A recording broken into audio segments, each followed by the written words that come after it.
It's Football Friday night. I'm out here at the Greenwood versus Northside game. We're going to have a preview coming up in sports. Whether you were at Razorback Stadium or watching the game on TV Saturday, you probably noticed that the attendance was low. Head coach Brett Bielema weighed in on the issue today.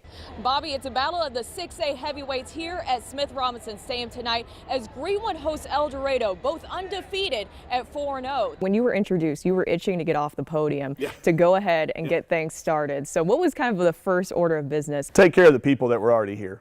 Arkansas was able to hang with TCU for most of the game yesterday in Fayetteville, but the Razorbacks' flaws started to show late in the game as they unraveled in the fourth quarter. Well, it was without a doubt a special win for the Hogs, their first conference victory and their first game this season that they successfully executed a comeback. But the win even held a deeper meaning for an Arkansas player and coach. After 8 weeks of high school football, it's come down to two teams at the top of the 5A West, and tonight the tie will be broken as either Alma or Greenbrier will take over the conference driver's seat. The Arkansas baseball team played Missouri State until well past 3 this morning, but they weren't alone here in Baum Stadium. There were several thousand loyal Hog fans that stayed until the very end.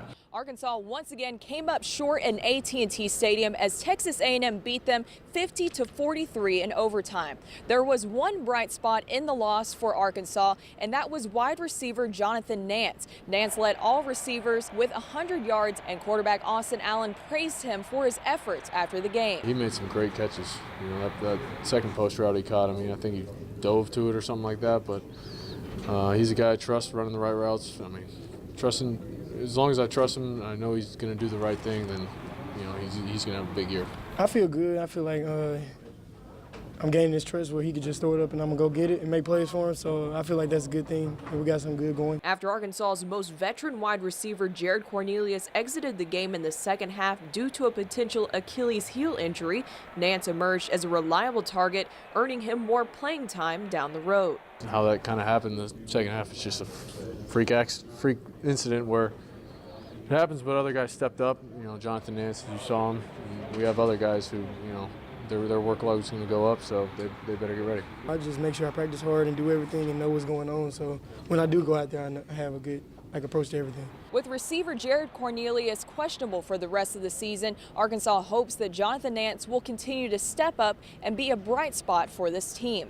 In Arlington, Brooke, Grimsley, 5 News Sports. Razorbacks are just 5 weeks away from their season opener. Even though today was a light practice, not wearing full pads or a scrimmage, the Hogs still brought energy to the field. I was really excited today. Obviously, the first day they're flying around, good tempo, kind of what you would expect. Our players that have maturity, guys that have experience, we're very locked in, very few errors. A player that stood out and has grown the most to Bielema is offensive lineman Brian Wallace, who is practicing with the starting front today. I think if you asked a lot of guys, especially the old linemen, who made the biggest jump this summer, I think B-Wall would be a guy that would get a lot of votes. Just looks different in everything he's doing, his confidence level, his just everything. It's pretty impressive. Dre Greenlaw was out of the walking boot and going through drills today with the new defense, but Bielema is still limiting his time on the field. Dre and Jay Red, both guys that have played a lot of football, just aren't quite clear to go 100%. So they were out there at the beginning when you guys saw them. We limited them a little bit in team, but I saw Dre jumped in there at the end, so I think he's tired of that plan. I think he wants to get in there and mix it up, but we do got to be smart about the way we rep him. The Hogs will be back at it tomorrow. It'll be another light practice, but Saturday they will don full pads for the first time. In Fayetteville, Brooke, Grimsley, 5 News Sports. Week Nate Thompson was formally introduced as the Diamond Hogs' new assistant coach, and Thompson has already hit the ground running in his new role, picking up where Tony Vitello left off. Thompson was officially hired at Arkansas on June the 16th, but he didn't have his formal introduction until Wednesday. The reason why is because he had been on the road recruiting in places like Chicago and Dallas. Thompson says that he's eager to work with the talent that Arkansas has and will soon bring in. I'm really excited about working with the hitters here. And all the guys coming back and the great talent coming in. You know, Tony did a great job with recruiting and getting a lot of very talented hitters. And you know, that was a big thing for me, was looking at it going, we're gonna have a lot of premium talent to work with. Whether you were at Razorback Stadium or watching the game on TV Saturday, you probably noticed that the attendance was low. Head coach Brett Bielema weighed in on the issue today. When the Razorbacks faced Coastal Carolina Saturday, it appeared that not many fans made a trip to the game. As the Chanticleers took the lead, the crowd grew smaller and smaller. It was so noticeable that the commentators even pointed it out, and so did others on social media. But Bielema didn't pay too much attention to the crowd size. We talked about playing in front of our home crowd. Didn't really address anything about crowd size, whether we think it's going to be a full stadium or if we were concerned about it. All we do is play at home and get a chance to get our crowd going. Appreciate all the people that stayed, and obviously saw a good game in the end and the celebration. So. Well, it wasn't pretty at all, but the Razorbacks were able to survive against Coastal Carolina. Let's take a look back at how the Hogs narrowly escaped the upset bid. The Razorbacks' homecoming game hosting the Chanticleers should be an easy win, right? Well, not so much. Coastal leads 14-7 in the second quarter. Cole Kelly's short pass to TJ Hammonds.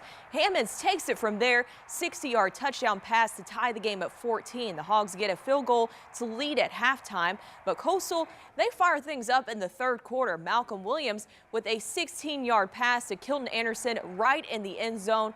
21-17 Coastal. Arkansas fumble right there. Nicholas Clark scoops it up and returns it 31 yards for the touchdown. Hogs in deep trouble, but thanks to an 88-yard touchdown run by Hammonds and this 1-yard touchdown by Cole Kelly, the Hogs, they somehow are able to win this one. Hammonds finished with 179 yards on just 8 touches today. Final score at Razorback Stadium, 39-38 Arkansas.